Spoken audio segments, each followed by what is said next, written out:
Men Jumayeva Inobat Mahkamjonovna hozirgi kunda Turklarni tekstilida ishlab kelyapman. Xodimlar bo'lim boshlig'i lavozimida 20 yillik stajim davomida hozirgi kun talabi shuni taqozo etyapti. O'z ustimda malaka oshirish maqsadida Nodira Abdullayevani HR School Business kursiga keldim. HR Management kursida o'qib malakimni oshirmoqdaman. Bu kursda men ko'p naviklarni o'rgandim.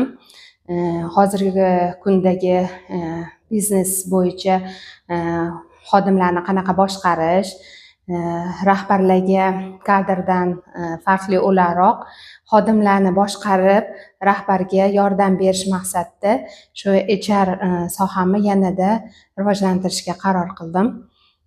O'quv markazida ko'p yangiliklardan xabardor bo'ldim va bugungi kunda sertifikat olib ketmoqdamiz. Rahmat.